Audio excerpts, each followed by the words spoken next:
Erased, lookism, delinquent life. These were the ingredients to create the perfect anime. But author Ken Wakui accidentally added an extra ingredient: shonen. Thus, the Tokyo Revengers was formed.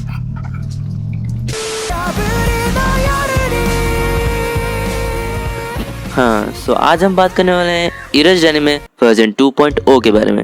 And fight is better than erased. हमसे पहले बहुत सारे लोगों ने Tokyo Revengers के ऊपर review बना लिया है, बट हर रिव्यू तो सेम नहीं होती ना।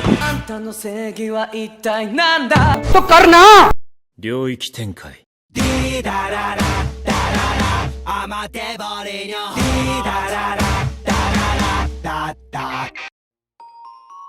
सो टोक्यो मांजी रिवेंजर्स एक action, drama, romance, delinquent life और शोनेन एनिमे जिसका ऑथर है केन वाकुई, जो मोस्ट प्रोबेबली टाइम ट्रैवल और इरेज्ड एनिमे का फैन है। तो ये एनिमे कुछ इस टाइप का है। इसका मेन कैरेक्टर इसेकाई हो जाता है अपने पास्ट लाइफ में, जब वो ट्रेन कुन से टकरा जाता है। हाँ, आपने सही सुना, इसमें वो ट्रक कुन से नहीं, वो ट्रेन कुन से टकरा जाता है। और उसकी प्रेजेंट टाइमलाइन में उसकी एक्स गर्लफ्रेंड मर गई होती है और उसे उसका लाइफ, उसका पास्ट चेंज करने में साथ देती है। रिग्रेट।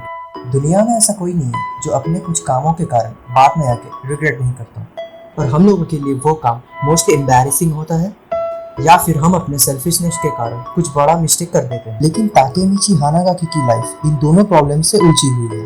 फिर वो सोचने लगता है कि जब वो सेकंड ईयर में था उसकी लाइफ कितनी सही चल रही थी, लेकिन बाद में Takemichi हानागाकी mysterious isekai factor train को से टकरा जाता है, जिसकी वजह से वो तब के टाइम में चला जाता है जब वो मिडिल स्कूल के सेकंड ईयर में पढ़ता था। Time travel. भले ही हमें स्पेस और टाइम के बारे में कम नॉलेज हो, हम इंसानों ने अपने इमेजिनेशन से बहुत सारे टाइम ट्रैवल वाले एनिमे बनाए हैं, जैसे कि Future Diary, Tatami Galaxy, Steins Gate और Erased. Seriously, time travel story कुछ ज्यादा क्रिपी होती है, जहाँ पर आपकी क्रश ही आपको भूल गई होती हो। You know what I mean to say, right? ये स्टोरी बेस्ड है 2005 के टाइम पे। ये बहुत टाइम बाद एक ऐसा एनिमे है जो डेलिंक्वेंट्स नाम का सब जॉनर के अंदर आता है। यहाँ पे आपको कुछ ऐसे कैरेक्टर्स देखने को मिलेंगे जो मर्डर जैसे क्राइम करते हैं, बट लिटरली मिडिल स्कूल में पढ़ते हुए। डेलिंक्वेंट्स आर टाइप ऑफ कैरेक्टर्स जो आपको बहुत सारे एनिमे और मांगास में देखने को मिल जाएंगे। रियल लाइफ में डेलिंक्वेंट मोस्टली रेफर किया जाता है बाइकर गैंग्स को जो 80s में एग्जिस्ट करते थे, ट्रैफिक जम करते थे और फाइट तो लगभग हर दिन करते थे। और काइंड ऑफ दे वर छपरीस if there was no TikTok in this world. Just look at their hair styles. क्या लड़कियों को ये पसंद थे? नहीं, उन्हें सिर्फ यंग टीनेजर्स ही एडमायर करते थे। यू यू हाकुशो और स्लैम डंक दो बड़े एग्जाम्पल है डेलिंक्वेंट एनिमे का। इन दोनों का MC एक रेबेलियस और चिल्लाता हुआ लड़का होता है, लेकिन वो दिल से बुरे नहीं होते। लेकिन आजकल डेलिंक्वेंट MC कहाँ मिलता है? आजकल तो डेलिंक्वेंट्स को साइड रोल और एंटेगनिस्ट का रोल दिया जाता है। अब बहुत हो गया, वॉच टाइम का मना। Let's return to the topic. इस स्टोरी में आपको बहुत सारे डेथ देखने को मिलेंगे और साथ ही साथ बहुत सारा blood. Now look at Takemichi Hanagaki. He looks like a chicken. भले ही वो पैथेटिक हो, वो कभी हार नहीं मानता, जो लगभग हर शोनेन कैरेक्टर करते हैं। He have zero fighting powers, so don't expect any fighting scenes from him. Meanwhile, उसके दोस्त तो एक साथ 100 लोगों को हरा देते हैं। Well, गैंग वॉर्स की वजह से उसकी GF का डेथ हो जाता है, इसलिए वो पास्ट में जाके तोमन ग्रुप का लीडर बनना चाहता है। बेसिकली ये इरेज्ड एनिमे है with some lookism vibes. Well, वो वापस से फ्यूचर में टाइम ट्रैवल कर सकता है अगर वो किसी पर्टिकुलर आदमी के साथ हैंडशेक करे तो। अगर आज 25 मार्च 2021 है तो वो सिर्फ 12 साल वापस पीछे जा पाएगा और 25 मार्च 2009 में पहुंच जाएगा। वो एक ही टाइमलाइन में 2 बार नहीं जा सकता। इसमें वो बार बार पास्ट से फ्यूचर में टाइम ट्रैवल करता है, चेक करने के लिए कि वो हिना को बचा पाया या नहीं। बट धीरे धीरे उसने सिर्फ हिना को ही नहीं लेकिन सबको बचाया। That's what you call a hero. He's obsessed with being a hero. बिना सुपर पावर्स के हीरो बनना आसान नहीं है। और साथ ही साथ हानागाकी एक क्राई बेबी लगभग हर एक एपिसोड में आपको रोता हुआ मिल जाएगा। さてどうやって死にては知らねえよなんてね。उसके बाद आता है इस एनिमे का सबसे स्ट्रॉन्गेस्ट कैरेक्टर और वो है रेनगोकू का सक्सेसर माइकी, जो साइज में थोड़ा सा छोटा है लेकिन सबसे बैडएस है। उसे किसी चीज की भी परवाह नहीं, जो उसके दिमाग में आया वो कर लेता है। एक्चुअली में वो हानागाकी से भी ज्यादा नेव है। ही इज वन किक मैन। जब ये एनिमे के बारे में सबको पता चलेगा तो सबके प्रोफाइल पिक्चर में बस इसी का चेहरा होगा।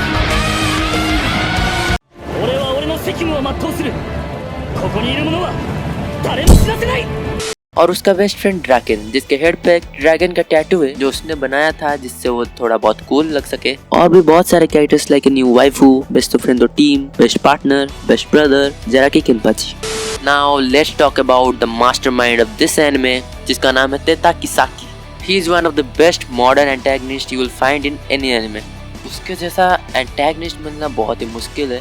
ये स्टोरी एग्जिस्ट करती है एक कैरेक्टर के वजह से जो है हिनाटा टाचिवाना। वो इस स्टोरी में बस एक ही फीमेल मेन कैरेक्टर है। मेन कैरेक्टर और हिनाटा के बीच में उतना स्ट्रॉन्ग रोमांस दिखाया नहीं जाता। मेन कैरेक्टर को सिर्फ नॉस्टैल्जिया मिलता है उसकी एक जीएफ को देखकर। आपको तो याद ही होगा इरेज्ड एनिमे में कुछ लोग कायो और सातोरू के शिपिंग कर रहे थे, बट इन दी एंड ऐसा कुछ नहीं हुआ था। तो इस एनिमे में अगर थोड़ा और फोकस और स्क्रीन टाइम हिनाटा को दे दिया जाए तो टोक्यो रिवेंजर्स का फाउंडेशन काफी स्ट्रॉन्ग हो जाएगा।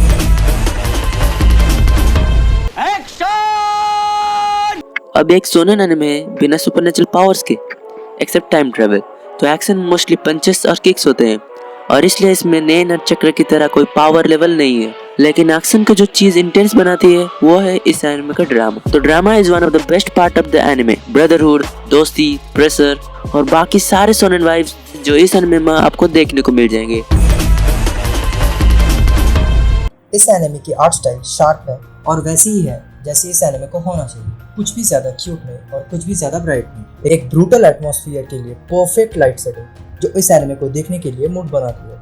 मुझे ये चीज़ बहुत ज़्यादा अच्छा लगा कि कैसे यंग ताकेमिची और अडल्ट ताकेमिची की कैरेक्टर आर्ट बिल्कुल एक दूसरे से डिफरेंट है। हिनाटा के कैरेक्टर को ज़्यादा क्यूटर नहीं बनाया गया, वो बस एक जेन्युइन मिडिल स्कूलर है विद अ लवेबल पर्सनैलिटी। इसकी ओपनिंग फ्राइडे भी तो बैंगर है ही, लेकिन इसकी एंडिंग बहुत ही ज़्यादा औसम है। इस एनिमे की ओएसटीज हर सीन में बहुत अच्छी तरह से फिट होती है।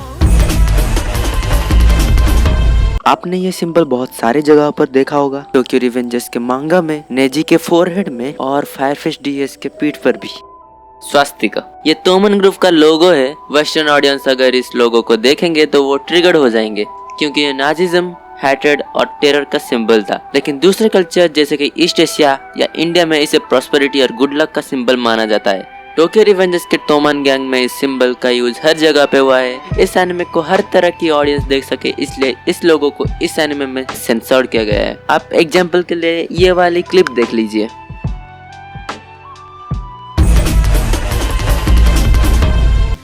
Well, here is the conclusion. आपको ये एनिमे जरूर देखना चाहिए क्योंकि इस एनिमे में एक मास्टरपीस बनने की पोटेंशियल है। इस वीडियो में हम बस इतना ही कहना चाहेंगे। एज यू कैन सी, आप में से 98% लोगों ने अभी तक चैनल को सब्सक्राइब नहीं किया। सो अगर आप उन लोगों में से एक हो तो कृपया करके सब्सक्राइब करें। इस वीडियो में इतना ही, मिलते हैं नेक्स्ट वीडियो में। Bye bye. फील करो खुद को, उड़ने लगा मैं आसमान में, खुद से हुआ आया मैं, हाँ यहाँ तक ये नहीं कर पाएंगे, इनसे ना होगा ये, इसमें मेहनत है, इनको बैठे बिठाए सब कुछ चाहिए टेबल पे।